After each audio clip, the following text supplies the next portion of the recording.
গণ অভ্যুত্থানে আমাদের যে দাবি ছিল যে ফ্যাসিবাদী কাঠামোর বিলোপ এবং একটি নতুন বন্দোবস্ত প্রতিষ্ঠা, অর্থাৎ গণ অভ্যুত্থান শুধুমাত্র একটা রেজিম চেঞ্জের জন্যই, সরকার পরিবর্তনের জন্যই হয়নি, বরং একটি ফ্যাসিবাদী কাঠামোর সংস্কারের মধ্য দিয়ে একটি গণতান্ত্রিক রাষ্ট্র প্রতিষ্ঠার জন্য সেই অভিপ্রায় থেকে জনগণ রাজপথে নেমেছিল। সেই সূত্র ধরেই কিন্তু আমরা বলেছি নতুন বাংলাদেশের কথা এবং সংস্কারের কথা। অর্থাৎ এই গণ অভ্যুত্থান পরবর্তী সংস্কারের দাবিটা কিন্তু এসেছে সেই জায়গা থেকে। ফলে আমরা যারা গণ অভ্যুত্থানে অংশগ্রহণ করেছিলাম এবং পরবর্তী সময়ে জাতীয় নাগরিক কমিটি, বৈষম্যবিরোধী ছাত্র আন্দোলন এবং জাতীয় নাগরিক পার্টি, আমরা এই পুরো প্রক্রিয়ার সাথে সবসময় ওতপ্রোতভাবে জড়িত ছিলাম। সর্বশেষ জুলাই সনদ প্রণয়নের কথা যখন আসলো, আমরা বলেছিলাম যে এটার একটা আইনি ভিত্তি দিতে হবে।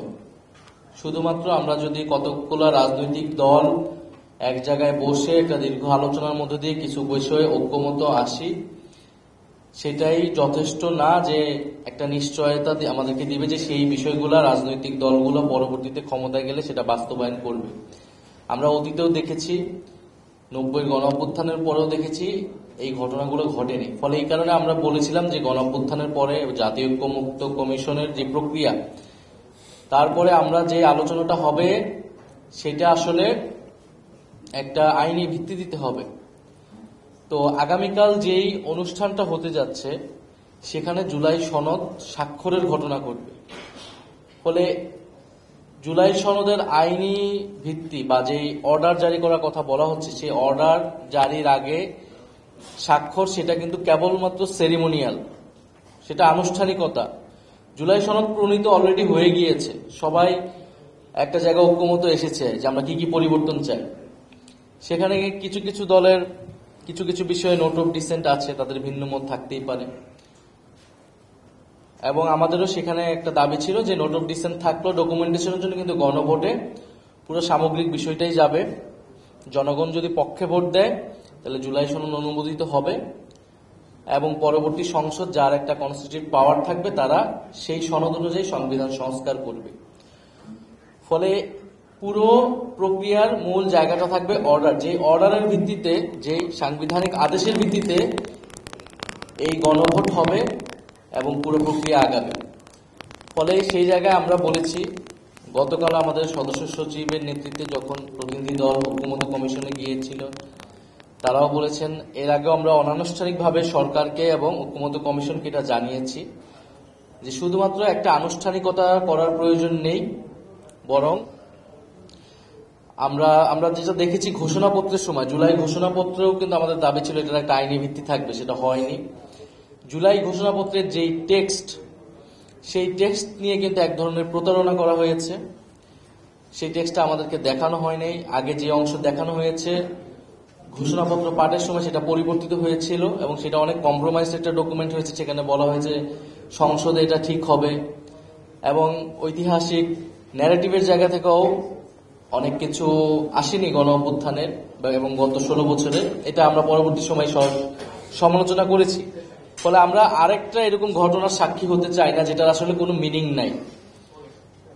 আমরা ওই আইনি ভিত্তি ছাড়া এবং অর্ডারের ব্যাপারে নিশ্চয়তা ছাড়া আমরা যদি সনদে স্বাক্ষর করি সেটা মূল্যহীন হবে, এবং পরবর্তীতে সরকার অর্ডার আসলে কিসের প্রেক্ষিতে দিবে, কোন কি টেক্সট সেখানে থাকবে, সেই নিশ্চয়তা আমরা পাচ্ছি না।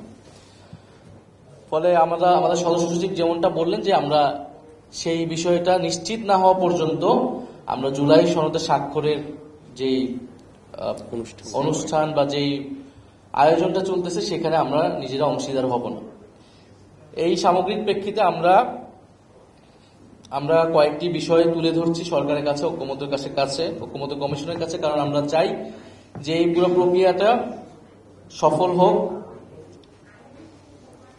প্রথমত, জুলাই সনদ বাস্তবায়ন আদেশ, এই আদেশের খসড়া সনদ স্বাক্ষরের আগেই প্রকাশ করতে হবে। জুলাই সনদ বাস্তবায়ন আদেশ জনগণের সার্বভৌম অভিপ্রায় অনুসারে প্রধান উপদেষ্টা ডক্টর মোহাম্মদ ইউনূস জারি করবে। ফলে এই জুলাই সনদের বৈধতার উৎসটা হতে হবে জুলাই গণঅভ্যুত্থান, সেই জায়গা থেকে সেটা প্রেসিডেন্ট নয় বরং হেড অব দি গভর্নমেন্ট হিসেবে ডক্টর মোহাম্মদ ইউনূস সেটি জারি করবেন। দ্বিতীয়ত, জুলাই সনদের 84টি বিষয় রয়েছে, সেই 84টি বিষয় একত্রে গণভোটে যাবে। গণভোটে নোট অফ ডিসেন্টের আলাদা কোনো কার্যকারিতা থাকবে না। গণভোটের প্রশ্ন কি হবে তা আগেই চূড়ান্ত করতে হবে এবং আমাদেরকে সেটা দেখাতে হবে রাজনৈতিক দলগুলোকে। তৃতীয়ত হচ্ছে, গণভোটের দ্বারা জনগণ সনদ অনুমোদন করলে, অর্থাৎ সনদের পক্ষে ভোট দিলে পরবর্তীতে সংসদকে কনস্টিটিউট পাওয়ার ডেলিগেট করা হবে সনদ অনুযায়ী সংবিধান সংস্কার করার জন্য। এই দাবির সাথে মোটামুটি সবাই এখন একমত। সংস্কারকৃত সংবিধানটা 2026 সংবিধান হিসেবে পরিচিত হবে। ফলে এটাও আমাদের কাছে কিন্তু এখন স্পষ্ট হয়নি যে এটা কি সংশোধনী হবে না এটা 2000 যেটা রেফারেন্স পয়েন্টটা কি হবে। ফলে আমাদের দাবি থাকবে, এটা যেহেতু কনস্টিটিউট পাওয়ার ডেলিগেট করা হবে সংসদকে এবং গণভোটের মাধ্যমে জনগণের একটা অনুমোদন নেওয়া হবে, ফলে এই সংবিধানটা সংস্কারকৃত 2026 সংবিধান নামেই পরিচিতি লাভ করবে এবং রেফারেন্স পয়েন্টটা এই 2026 হবে। আমরা এই তিনটি দাবি উল্লেখ করতেছি, যে তিনটি বিষয় পরিষ্কার হওয়ার পরেই জুলাই সনদ স্বাক্ষরের যে অনুষ্ঠান, সেই অনুষ্ঠান হতে পারে এবং সেখানে আমরাও অংশগ্রহণ করতে স্বাচ্ছন্দ্য বোধ করব। তবে এই বিষয়গুলোর নিষ্পত্তি না হওয়া পর্যন্ত আমরা জুলাই সনদের আসলে স্বাক্ষরের এটা একটা আনুষ্ঠানিকতা, সেই আনুষ্ঠানিকতার পার্ট হওয়া না হওয়া একই বিষয়। বরং জনগণের সামনে এই বিষয়গুলো স্পষ্ট না করে জুলাই সনদ স্বাক্ষরের এই আয়োজন করাটা একটা ছলচাতুরির মতো মনে হবে। ফলে আমরা জনগণকে কোনো অন্ধকারে রাখতে চাই না এবং রাজনৈতিক দল হিসেবেও এটা আমাদের অধিকার যে সরকার এই সনদ কিভাবে বাস্তবায়ন করবে, কোন প্রক্রিয়ায় বাস্তবায়ন করবে, সেটি আগেই জনগণের সামনে এবং আমাদের